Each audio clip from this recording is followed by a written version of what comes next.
ఓం గోవిందాయ నమః.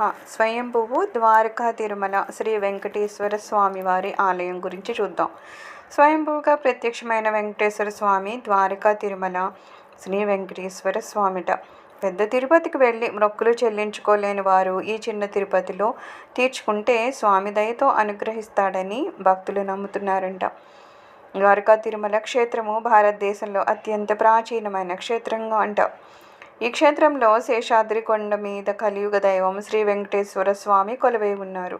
స్వయంభూగా ప్రత్యక్షమైన వెంకటేశ్వర స్వామిని చీమల పుట్ట నుండి వెలికి తీసిన ద్వారక అనే ముని పేరు మీద ఈ ప్రదేశానికి ద్వారకా తిరుమల అనే పేరు వచ్చిందంట. భారతదేశంలో ఉన్న దేవాలయాలన్నింటిలోకి ఇక్కడున్న ఆలయమే భిన్నంగా ఉంటుంది. ఆలయానికి ఉత్తరాన పంపా నది ప్రవహిస్తూ ఉంటుంది.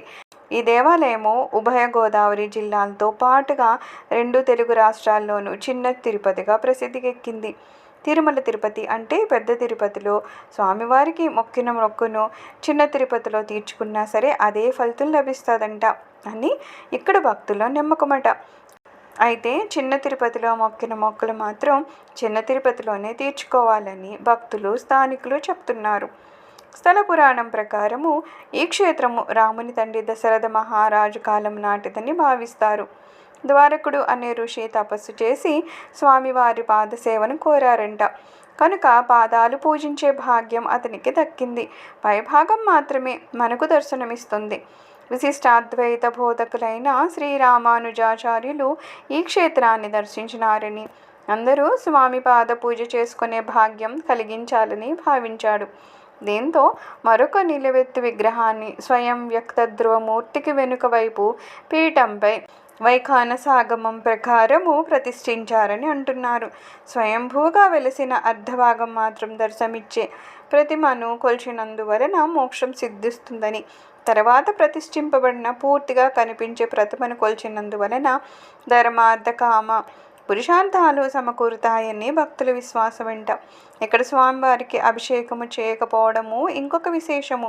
ఈ గుడి యొక్క సాంప్రదాయ ప్రకారము ప్రతి ఏటా 2 కళ్యాణోత్సవాలు వైశాఖ మరియు ఆశ్వయుజ మాసాల్లో జరుపుతారట.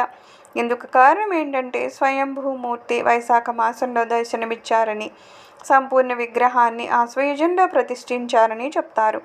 ఈ 2 విగ్రహాలకు అనుగుణంగా 2 కళ్యాణోత్సవాలను అత్యంత వైభవోపేతంగా ఈ చిన్న తిరుపతిలో నిర్వహిస్తారు. గుడి ప్రవేశంలో కళ్యాణ మండపం ఉంది. మండపం దాటి మెట్లు ఎక్కే ప్రారంభంలో అంటే తొలి మెట్టు వద్దన పాదుకా మండపంలో స్వామి పాదాలు ఉన్నాయంట. శ్రీ పాదాలకు నమస్కరించి భక్తులు పైకి ఎక్కుతారంట. పైకి వెళ్ళే మెట్ల మార్గంలో 2 ప్రక్కల దశావతారాల విగ్రహాలు ప్రతిష్ఠింపబడి ఉన్నాయి. మెట్లకు తూర్పు వైపున అన్నదాన సత్రము, ఆండాలు సదనము ఉన్నాయి. పడమటి వైపు పద్మావతి సదనము, దేవాలయ కార్యాలయము, నిత్య కళ్యాణ మండపము ఉన్నాయి. ప్రధాన ద్వారం లోపల ఇరువైపులా గర్భగుడికి అభిముఖంగా ద్వారకాముని అన్నమాచార్యుల విగ్రహాలు ఉన్నాయి. ద్వారం పై భాగాన అంటే లోపల సప్తర్షుల విగ్రహాలున్నాయి. గర్భగుడి చుట్టూ ఉన్న ప్రదక్షిణ మార్గం వెంట ప్రహరీని ఆనుకొని 12 మంది ఆళ్వారుల ప్రతిమలు ఉన్నాయి.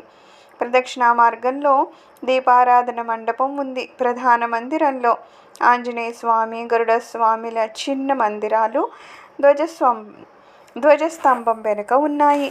గర్భగుడిలో స్వయంభూ వెంకటేశ్వర స్వామి, ప్రతిష్ఠింపబడిన వెంకటేశ్వర స్వామి ప్రతిమలు కన్నుల పండుగగా దర్శనమిస్తాయి.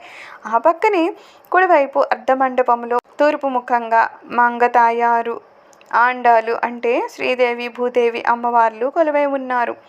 శుక్రవారము అమ్మవార్లకు విశేషమైన కుంకుమ పూజ చేస్తారు. ఈ కుంకుమార్చనకు స్థానికులే కాకుండా ఉభయ తెలుగు రాష్ట్రాల నుండి కూడా భక్తులు వస్తూ ఉంటారు. కుంకుళ్ళమ్మ అంటే రేణుకాదేవి ఆలయము కొండకు 1 కిలోమీటర్ దూరంలో భీమడోల్ నుండి ద్వారకా తిరుమల మార్గంలో కుంకుళ్ళమ్మ ఆలయం ఉంటుంది. ఈమె ఈ ఊరి గ్రామదేవత. ప్రధాన ఆలయంలో స్వామి దర్శనం చేసుకున్న భక్తులు తిరిగి వెళుతూ కుంకుళ్ళమ్మ దర్శనం చేసుకోవడం అనేది ఆనవాయితీ. ఈ ఆలయంలో శరన్నవరాత్రి ఉత్సవాలు వైభవంగా జరపబడతాయి. ఓం గోవిందాయ నమః.